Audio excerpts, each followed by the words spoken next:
ಮಹಾನ್ ಗಾಯಕಿ, ನನ್ನ ತಾಯಿಯವರು ಮಹಾನ್ ನಾಯಕಿಯಾಗಿದ್ದರು. ಈ ಗಾಯಕಿನೂ ನಾಯಕಿನೂ ಭಾರಿ ಆತ್ಮೀಯರು ಜೀವನದಲ್ಲಿ.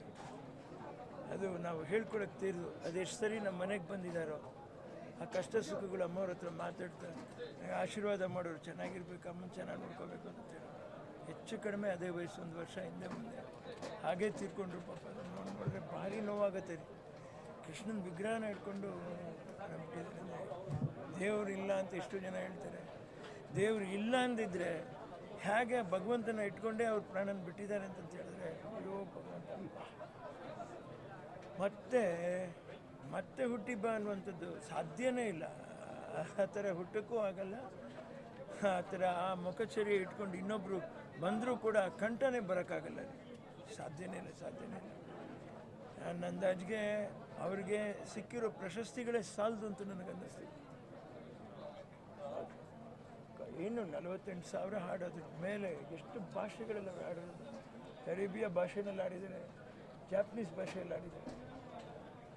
ಇಂಟರ್ನ್ಯಾಷನಲ್ ಪ್ರಶಸ್ತಿ ಒಂದು ಸಿಗಬೇಕು, ಒಂದು ದಾದಾ ಸಾಹೇಬ್ ಫಾಲ್ಕೆ ಪ್ರಶಸ್ತಿ ಸಿಗಬೇಕು ಖಂಡಿತ. ಅಂಥ ಕಂಠ ಎಷ್ಟೋ ಮಿಸ್ ಮಾಡ್ಕೋತೀವಿ. ಕೆಲವು ಶ್ರೇಷ್ಠ ಕಲಾವಿದರು ಇವತ್ತು ನಾವು ಮತ್ತೆ ಕೊಡ್ತೀವಿ ಅಂದರೆ ಅವರಿಲ್ಲ.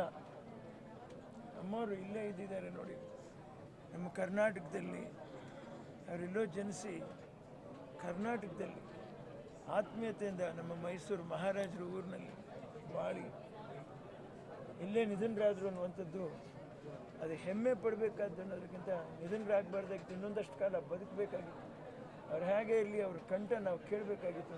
ಮಾತಾಡಿದ್ರೇ ಸುಮಧುರವಾಗಿರೋದು ಮಾತುಗಳು, ಮುತ್ತು ಉದುರಿದಾಗ ಮುತ್ತದ ಮಾತುಗಳು. ಖಂಡಿತ ಹೇಳ್ತಾ ಇದ್ದೀನಿ, ಯಾವುದೇ ಭಾಷೆ ಇರಲಿ ಆ ಲಿಪಿಗಳನ್ನ ಚೂರು ಬದಲಾಯಿಸ್ತೀರ ಹಾಗೇ ಹಾಡೋರು.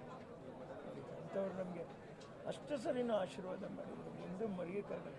ಅವ್ರ ಕುಟುಂಬಕ್ಕೆ ಭಗವಂತ ಈ ನೋವನ್ನ, ಕನ್ನಡಿಗರಿಗೆ ಅದರಲ್ಲೂ ಅವ್ರ ಅಭಿಮಾನಿಗಳಿಗೆ ಈ ನೋವನ್ನ, ಈ ಅಗಲಿಕೆಯ ನೋವನ್ನ ಸಹಿಸ್ಕೊಳ್ಳುವಂಥ ಶಕ್ತಿ ಕೊಡಲಿ. ಸದಾಕಾಲ ಅವರು ನಮ್ಮ ಹೃದಯಗಳಲ್ಲಿ, ನಮ್ಮ ಹೃದಯದ ಸಿಂಹಾಸನದ ಮೇಲೆ ರಾರಾಜಿಸ್ತಾ ಇರ್ತಾರೆ. ಇಡೀ ಪ್ರಪಂಚದಲ್ಲಿ ಅವರು ರಾರಾಜಿಸ್ತಾ ಇರ್ತಾರೆ. ಅವ್ರಿಗೆ ಈ ಪ್ರಶಸ್ತಿ ಕೊಡುವಂಥದ್ದರ ಮರಣಾಂತರ ಪ್ರಶಸ್ತಿ ಖಂಡಿತ ಕೊಡಬೇಕು ಕರ್ನಾಟಕ ಸರ್ಕಾರ.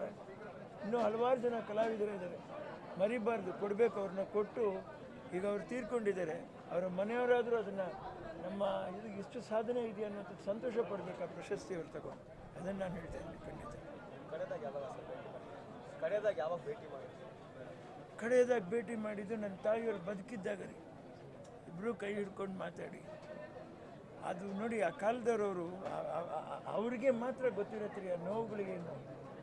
ಸಮಕಾಲೀನರು ಮರೆಯೋಕ್ಕೆ ಸಾಧ್ಯ ಆಗ್ತಾಯಿಲ್ಲ. ಹಾಡಕ್ಕೆ ಬರೋರು ಅಮ್ಮ ಶೂಟಿಂಗ್ ಹೋಗೋರು, AVM ಸ್ಟುಡಿಯೋದು ಯಾವುದೂ ಮರೆಯೋಕ್ಕಾಗಲ್ಲ. ಯಾವ ಇಲ್ಲಿ ಚಾಮುಂಡೇಶ್ವರಿಗೆ ಬಂದಾಗಲೂ ಅಷ್ಟೇ, ಕನ್ನಿಂಗ್ಯಾಮ್ ರೋಡಲ್ಲಿ ಮರೆಯೋಕ್ಕಾಗಲ್ಲ. ಆಮೇಲೆ ಎಷ್ಟು ಮೃದು, ಎಷ್ಟು ಅವರಿಗೆ ಬಂದ ಇಂಥ ಗಾಯಕಿ ಅನ್ನುವಂಥ ಭಾವನೆ ಯಾವ ವೇದಿಕೆ ಮೇಲೂ ವ್ಯಕ್ತಪಡಿಸಲಿಲ್ಲ. ನಾನು ದೊಡ್ಡ ಹಾಡುಗಾರ್ತಿ ಅಂತ ಯಾವತ್ತೂ ಅಂದೇ ಇಲ್ಲ, ಆದರೆ ಅವ್ರ ಕಂಠ ಕೇಳಿದಾಗ ಮಾತ್ರ ಇವ್ರು ಏನು ಅನ್ನುವಂಥದ್ದು ಅನ್ನಿಸ್ತದೆ. ಅಂಥ ವ್ಯಕ್ತಿತ್ವ. ಆತ್ಮಕ್ಕೆ ದೇವರು ನಾವು ಹೇಳಲ್ಲ ಬಾಯಿನಲ್ಲಿ, ಅವರು ಭಗವಂತನ ಹಿಡ್ಕೊಂಡು ಪ್ರಾಣ ಬಿಟ್ಟಿದ್ದಾರೆ. ಬನ್ನಿರಿ, ಮಹಾನ್ ವ್ಯಕ್ತಿ ಅವ್ರ ಪಾದಕ್ಕೆ ಮುಟ್ಟಿದ್ದು ಜನ್ಮ ಸಾರ್ಥಕ.